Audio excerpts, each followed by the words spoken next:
Discuss this and more. I'm now joined by Veena Sikri, former High Commissioner of India to Bangladesh. Thank you very much, ma'am. It's always a pleasure to get your thoughts and your perspectives on global developments. First things first, what are you expecting as far as the Switzerland talks are concerned? What could be expected over the next couple of days, and what could be the likely outcome of these talks? Well, these talks themselves are very much in a fragile position because JD Vance has called off his visit, and perhaps now they're trying to revive it in some way or the other. But Iran is very keen on the Lebanon issue. You know that Lebanon had been mentioned in the 14-point memorandum of understanding between Iran and USA. And Lebanon, the territorial integrity of Lebanon, the fact that there will be no hostilities towards Lebanon. This has been broken by Iran, even as they were broken by Israel, even as there were rumors that Lebanon and Israel have agreed to a ceasefire among themselves. So I think the Lebanon issue is a very strong one for Iran, and whether they will overlook what Israel has been doing and join the talks in Geneva is a moot point. It's very, very uncertain indeed. And these talks that were to take place to start in Switzerland yesterday, these talks are part of the 60-day negotiating window that has been put in place for completing the negotiations on the nuclear issue for Iran.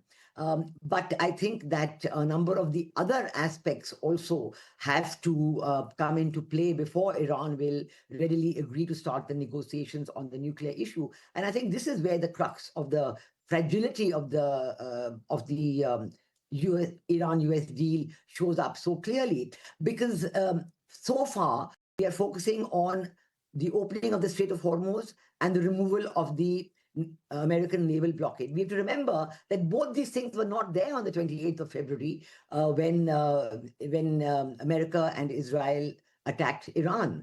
The Strait of Hormuz was completely open, everything was moving freely, and there was no naval blockade from the American side. Both of these came into being, only when the ceasefire was negotiated and Iran showed its control over the Strait of Hormuz. And even now, the text of the deal says clearly that Iran and Oman will decide on what is to be done with the freedom of movement through the Strait of Hormuz. So I think this is a big change from what it was before February 28th. And this is going to continue the uncertainty in the energy supplies through the Strait of Hormuz. So I think this is a very important point for countries like India to take on board, that we have to continue our attempts at pacification at other routes. Right.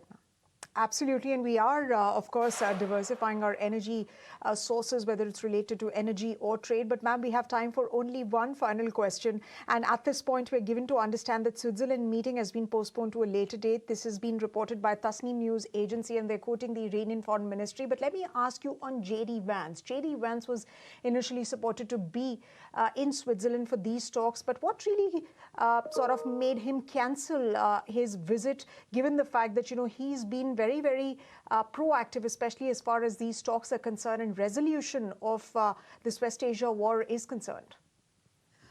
My understanding is, according to media reports, that JD Vance called it off because Iran did not want to go to Switzerland.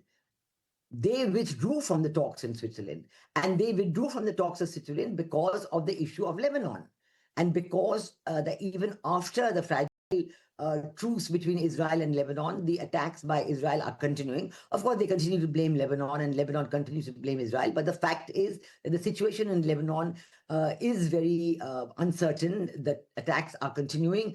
And as a result, Iran withdrew from the talks in Switzerland.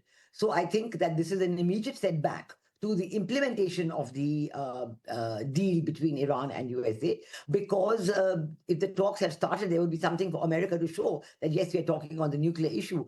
Otherwise, in the text of the deal itself, most of the aspects are in favor of Iran. And even as regards, they're immediately going to be able to sell their oil. They're going to send it out through the Strait of Hormuz. Right.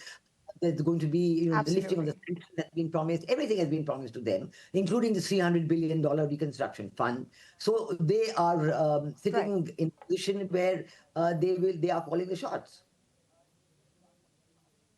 Absolutely, ma'am, and it remains to be seen how that aspect really pans because Israel and Hezbollah, they still exchange strikes despite a truce that was announced between both the sides. And of course, Israel has not really been very happy. They've not really been very content with respect to, the Lebanon side of the aspect with respect to the MOU. So of course, that needs to be watched out for in the next few days. But for the moment, thank you very much for joining us.